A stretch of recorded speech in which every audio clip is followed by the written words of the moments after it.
Welcome back, everybody, for another deep dive with us. Glad to be back. Today, we're going to be kind of looking at this tension Yeah. between wanting to be more and wanting to be better. Right. And our jumping off point is going to be this blog post Okay. called "Do I Want to Be More or Better?" by Belas's Vendler. Mm-hmm. And he published this back in May Yeah. 19th of 2024 on his site vendler.hu. Gotcha. And one of the things that I thought was really interesting about this piece is that he's a business consultant, and Right. he's very much an advocate for quality over quantity. I see.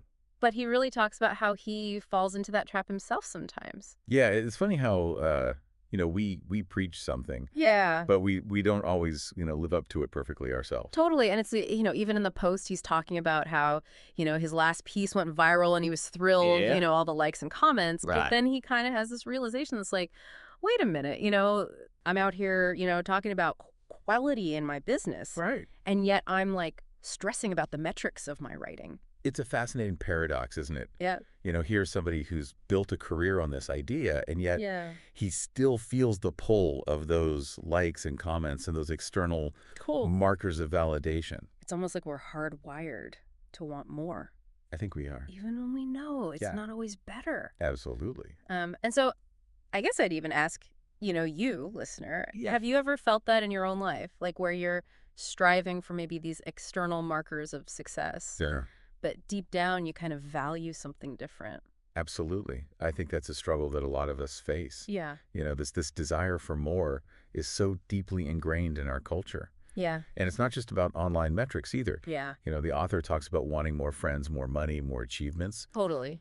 He even mentions, wanting to eat more to become physically larger. Well, that's where I think it gets really interesting to me, is because it's like, it's not even just about wanting more of the same things. Right. It's about this drive to expand. Yeah, Like somehow being bigger totally. makes you better. It's almost like a primal instinct. Yeah. We're programmed to think that more is always better, but is it really? And so have you felt that ever, listener? This Mhm. idea that like the bigger you are, Right. the better you are? It's a common misconception, Yeah. this idea that expansion always equals progress. Mm-hmm. But the author uses a really powerful analogy to challenge this assumption. Okay. And he brings up Van Gogh. Ah, yes. The Van Gogh analogy. Exactly. So you have this wildly prolific artist Incredible artist. who created thousands of works, Mhm. but in his lifetime, he sold next to none. It's amazing how history has completely flipped the script on his success. Right. If you think about it. Yeah. Yeah. If we're using, external validation as our measure, like sales awards, then Van Gogh would have been labeled a complete failure in his time. Totally. And yet today, he's considered one of the greatest painters of all time. So what does that tell us about how we're defining success and quality? I think it tells us that we need to be careful about relying too heavily on external validation because true worth often transcends those metrics. And I guess I'd ask you, listener, have you ever poured your heart into something that maybe went unnoticed? Yeah. Did that lack of recognition make it any less valuable? It's so easy to get caught up in those external markers of success, isn't it? It is. And so let's shift gears a little bit. Sure. Back to the author for a second. Okay. He talks about feeling insecure about his writing, Mhm. kind of wondering if it's only good if it reaches a large audience. Oh, yeah. And it just feels like he's struggling with some of the same doubts that I think we all face when we share our work with the world. I think that's a really relatable feeling, especially in today's hyper-connected world. And I think it speaks to a deeper psychological need, the need for external validation. Yeah. It's natural for us to want to feel like our work is valued and appreciated. Mm-hmm. So we seek out that approval and recognition. Right. But I think the author's struggle highlights what happens when we become too reliant on those external sources to determine our worth. This reminds me of something I read about self-determination theory. Oh, that's a great connection. Like where it's saying that we have these three basic psychological needs, Mhm. Competence, autonomy, and relatedness. Exactly. And when those needs are met, we feel more motivated and fulfilled. Totally. But when we rely too heavily on external validation, Mm-hmm. it can actually undermine our sense of autonomy and competence. Yeah, it's like you're giving away your power. Exactly. Yes. You're letting external forces dictate your sense of self-worth. He describes this feeling as this like inner lack, Yeah. that there's just something missing. Right. And that somehow you need to acquire or achieve something to feel complete. I think we've all felt that at some point. So I guess I would ask you, listener, have you ever felt that Yeah. that gnawing feeling that Right. no matter how much you achieve, it's never enough? It's like you're always chasing after something Yeah. that's just out of reach. Right, and you're never going to get there. Exactly. It's almost like you're on this hedonic treadmill. Yeah. You keep running and running and So running, you get that dopamine hit, but you never actually get anywhere. but then it fades and you got to chase it again. Exactly. And in the author, he describes this feeling